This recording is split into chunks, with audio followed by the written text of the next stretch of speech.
卓球の教科書です。2024年世界卓球にて当時の世界ランキング1位、2位の中国選手がインド選手に負ける波乱がありました。インド選手は表ラバーや粒高、アンチラバーを使用しており、多彩な変化やトリッキーなプレーを用いて中国チームを翻弄していました。つまり、いくら強い相手でも対策できていなかったら負ける。たとえ裏ラバーでも何か自分の卓球に取り入れてほしい戦術が満載です。そこで本日の動画は極意シリーズ粒高アンチラバーの極意とし、粒高やアンチラバーの選手の戦術解説やそういった変則タイプの選手に対する戦術をプレー動画を用いつつ解説していきたいと思います。初心者のためにまず粒高とは表ラバーよりも粒が高いラバーのことで、基本的には自分が送った回転とは逆の回転で返ってきます。つまりあなたが上回転の球を粒高に送ったら下回転で返球され、下回転の球を送ったら上回転で返球されるということです。次にアンチラバーとは裏ラバーみたいに表面はツルツルしていますが、裏とは違いほとんど回転はかけれません。裏ラバーを使いまくって死んだ状態のラバーをイメージしてもらうと良いです。球質は粒高のような緩いナックル系で返球されることが多いですが、トップ層ともなると強い下回転で返球することも可能です。さらに粒高よりは普通に打っても入りやすいことも特徴です。相手の球威を吸収したり逆に利用して返球してきたり、トップ層が使うアンチラバーは粒高以上に予測がしづらいです。表ラバーに関しては表ラバーの極意という別動画をご覧ください。では戦術解説のスタートです。目次1、アンチラバーの基本打法と戦術。2、粒高ラバーの基本打法と戦術。3、変則ラバー相手への戦術。4、早田ひな選手のコメントでお送りします。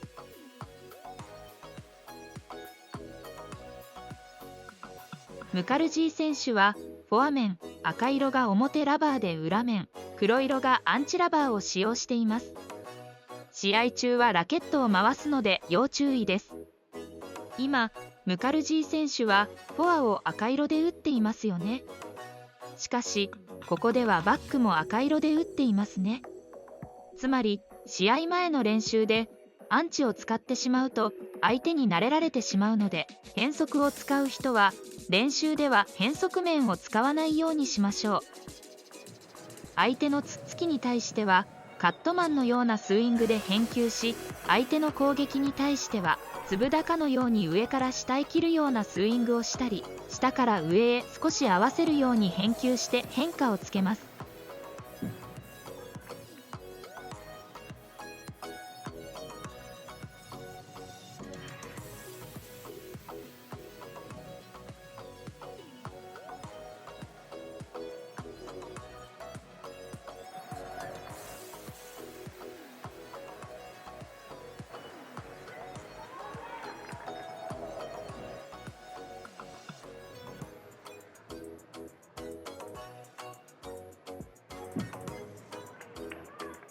アンチでのつっつきだけでなく、ラケットを反転させてつっつきすることでさらに回転の幅の変化をつけることも効果的です。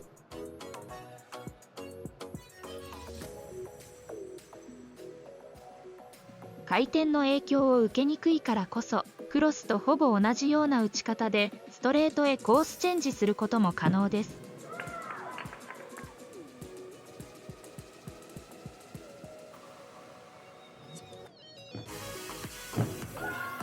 このストレートへの変化からフォア待ちしておいて、フォアハンドでの反撃は変則ラバーを使う選手の鉄板の戦術の一つです。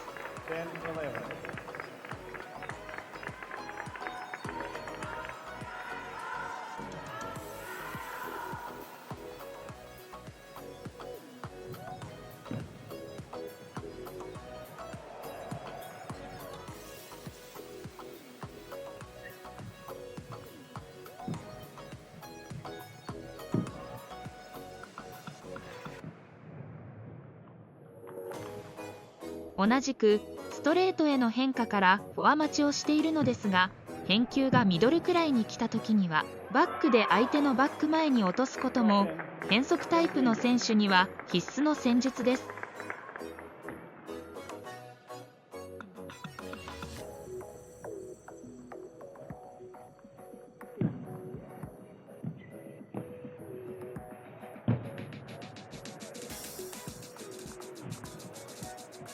相手の攻撃に対してアンチで変化をつけてバックに送ることで相手選手はバックにつないでくることが多いです。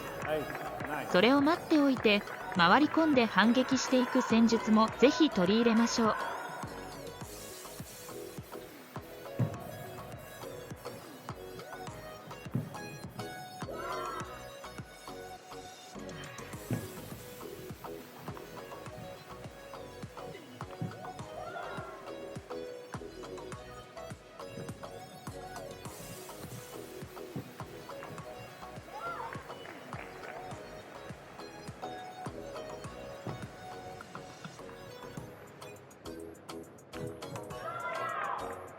ラリー中、相手がバックに持ち上げてくることを予測して反転させてバックで攻撃していくことも高度なテクニックですが、使えると相手をより撹乱させることができるでしょう。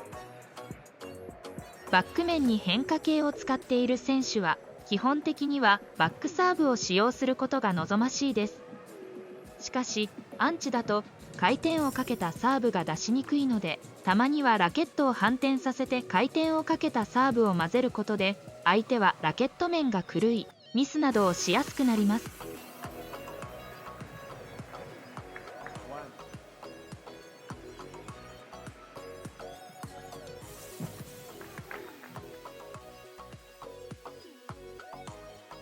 バトラー選手はフォア面黒色が裏ラバーで裏面赤色が粒高ラバーを使用しています。アクラ選手も同じくフォア面黒色が裏ラバーで裏面赤色が粒高ラバーを使用しています。粒高の基本的な打法は上回転のボールに対しては打球点を速くし、台についてなるべくすぐをラケットの下半分に当てて上から下へのスイングで変化をつけます。下回転のボールに対しては乗せ打ちやバトラー選手のように少し低い位置から上方向へ弾きます。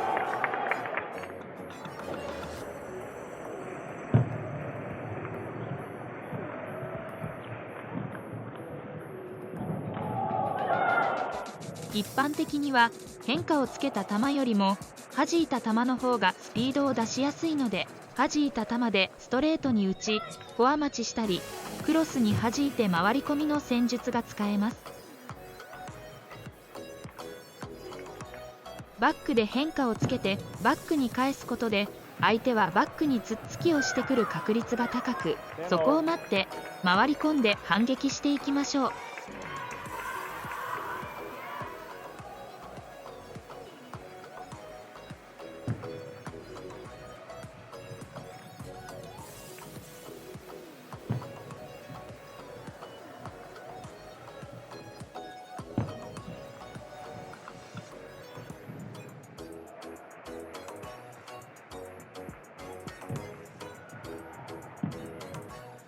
もちろんバックの変化を持ち上げさせた球をカウンターするのも効果的です。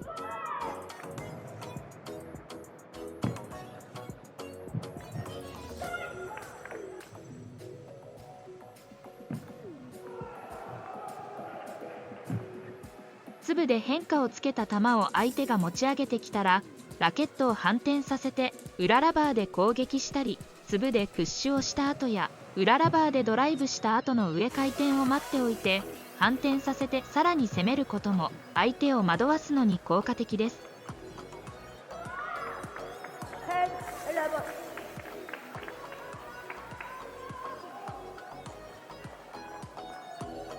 つまりバックは常に粒でしか処理しないとなると相手に待たれてしまうので、回り込んだり反転させたりして相手を撹乱させましょう。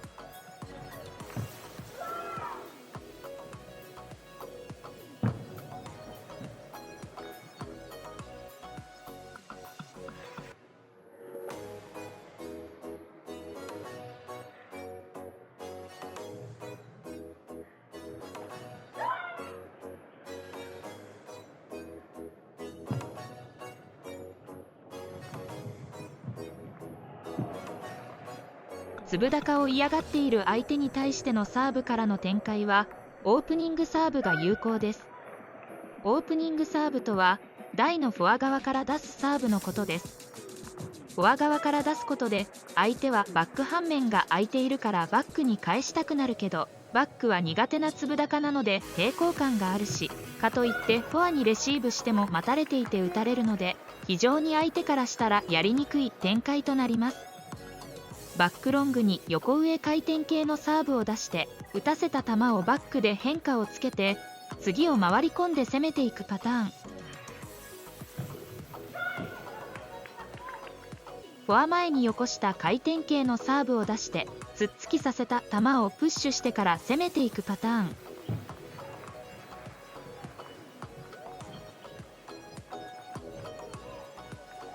もし台から離されてしまったら後ろから粒で打っても届かないのでカットを使いましょう。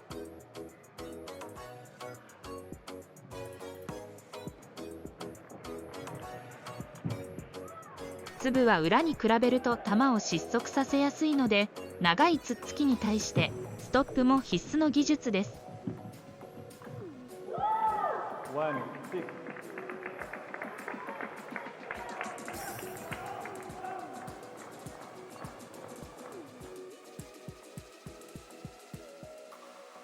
こっそり上達しませんか？卓球の教科書では Zoom を使って指導を行うリアルタイムレッスンや練習や試合の風景を撮影送信してもらいアドバイスを送るワンポイントレッスン、試合分析レッスンがあります。ワンポイントレッスンでは悩みに対する回答を文面や写真等でお答えいたします。試合分析では各ゲームの反省点や試合運びの改善点、対戦相手の特徴や次回の作戦、今後の練習方針を回答いたします。強くなる秘訣がここに。興味のある方は公式 LINE よりお問い合わせください。孫選手は相手の表ラバーに対して少し台との距離をとって打点が落ちてきたところをドライブしているのがわかるでしょうか。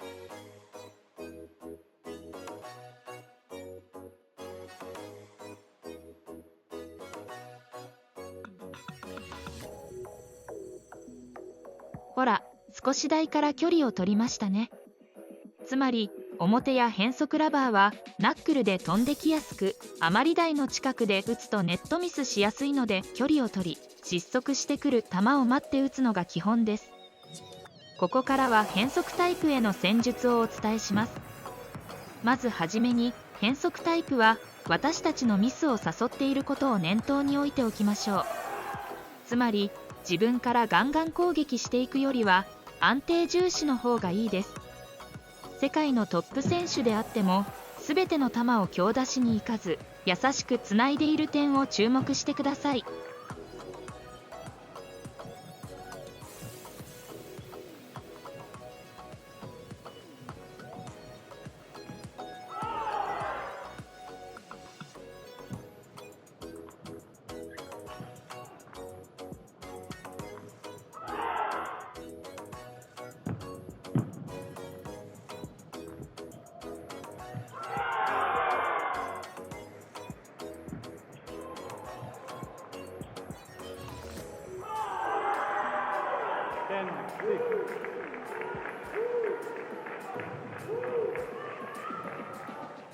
やはり無茶打ちをしてしまうと中国人選手ですらミスをしてしまうので、わざわざ無理して攻めに行く必要がないと思っておきましょう。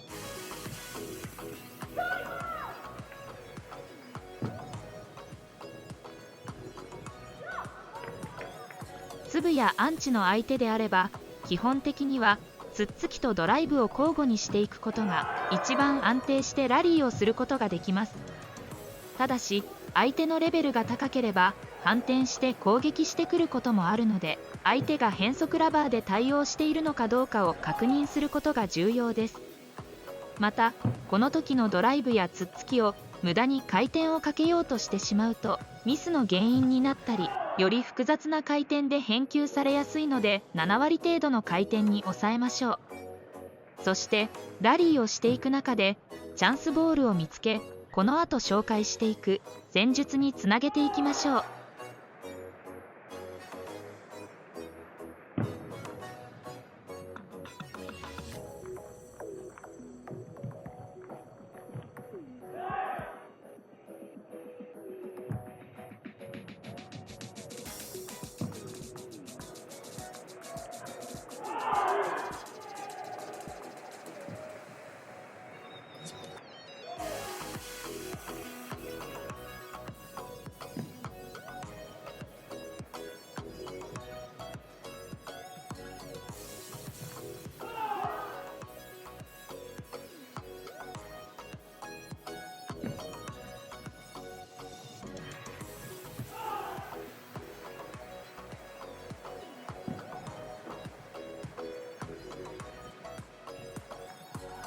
少し高度ではありますが、ドライブを打てば下回転系で返球されるわけなので、ずっとドライブし続けることも可能です。この場合も常に全力でドライブを打ち続けるよりも7割程度の回転量にしておき、チャンスまで粘る方がいいです。バックに変則を使う選手の方が多いので、基本的にはバックハンドで相手のフォア側に攻める展開が一番効果的です。その展開を用いて相手のフォアの綺麗な球を利用したり、相手をフォア後ろに下げることができたら、その次をバックに戻すようにしましょう。そうするとそのバックの変則は普段のバックに比べると変化量が少なく、チャンスボールになりやすいです。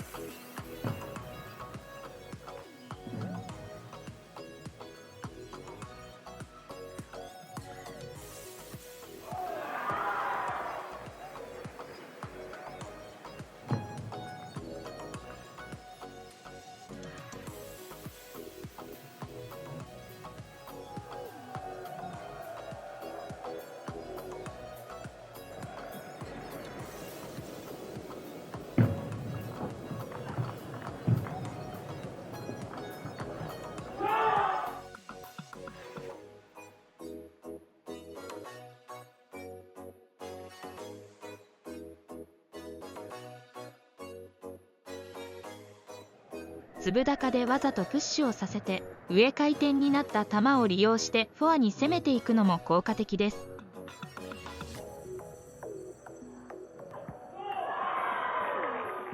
粒やアンチなどに慣れていない人は少しでも普段の練習相手に近いラバー側へサーブを出すべきです。例えば表とアンチであれば表側に出す方がレシーブの回転などを予測しやすいはずです。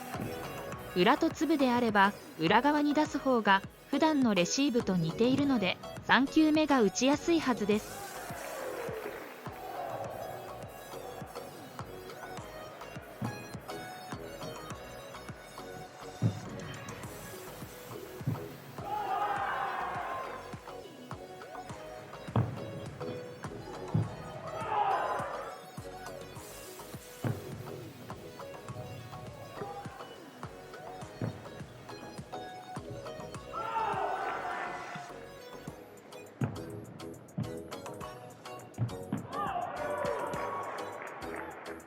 縦回転サーブを出すことで相手のレシーブの回転を限定させ3球目を攻めていくことも効果的です。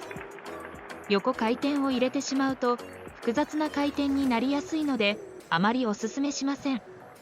出すコースもできる限り相手の体の正面を外した方が緩いレシーブになりやすいです。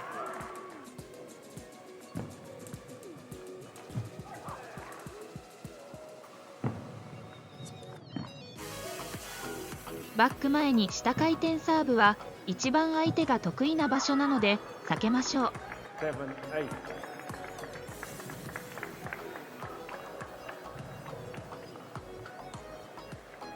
ここまで紹介した2つのサーブのコースを最大限に生かすことができるのがこのような台のフォア側から出すオープニングサーブです。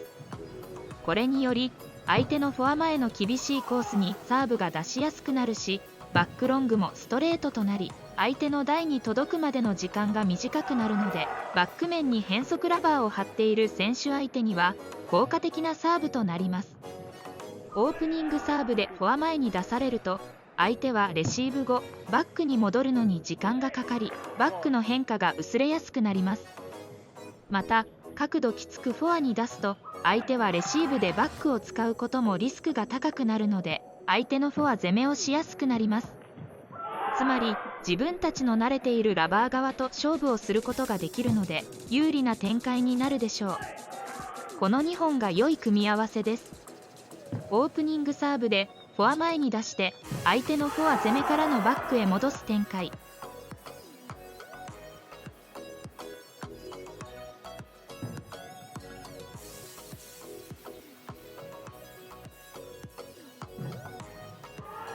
相手にフォア側を意識させた上でバックロングにサーブを出して甘くなったレシーブを3球目攻撃。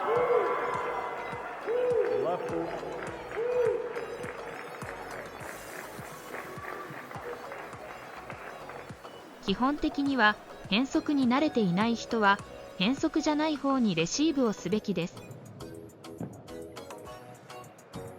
しかし反対側にばかりレシーブしていると相手に待たれて強打されやすいです。したがってミドルへのレシーブをすることを忘れずに。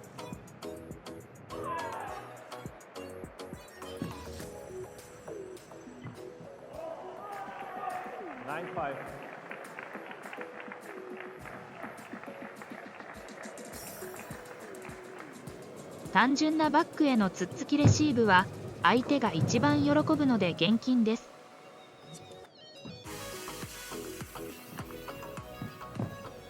逆に変則選手は変則じゃない方に攻められる展開が増えると思います。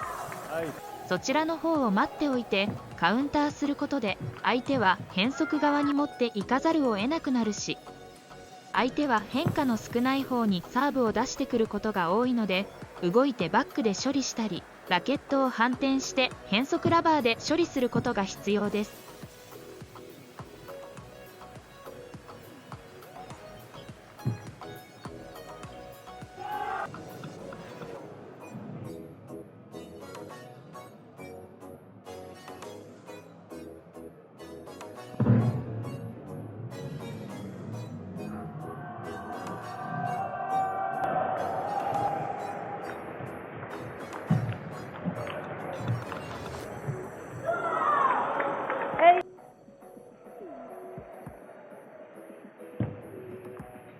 バックロングサーブを待っておいて攻めることも必要です。早田選手のコメント。ムカルジー選手が孫選手に勝つ試合を見ていて、対策できてなかったらどんなに強い選手でも倒せることがあるんだな。大きな手がかりを得たが、中国との決勝を前にそういう卓球もありだなとひらめき実行に移した。高さ、コース、球種、緩急とさまざまな引き出しを駆使し、相手から丸裸にされている正攻法ではなく、常に意表をつくプレーを徹底した。相手から見て私だったら出さないよねって思うようなボールを出していくことで、相手が一瞬ひるむ。極限のラリーの中で自分の優位なペースに持ち込み、相手のミスを誘った。気持ちよく打ち勝つ卓球ではなく、自己満足度は低かろうと点を奪ってしまえば同じ1点。それをやらないと勝てないならやるしかない。いろんな意味で気持ち悪い卓球だった。そこには勝負に徹するリアリズムがあった。その結果、早田選手はチェンム選手から殊勲の初勝利しました。早田選手のようなトップレベルであっても、自分とは異なる戦型からも学ぼうという姿勢を持っています。私は裏ラバーだから関係ないって思ってこの動画を途中で見るのをやめた人と最後まで見ていただいた人では今後大きな差が生まれることでしょう。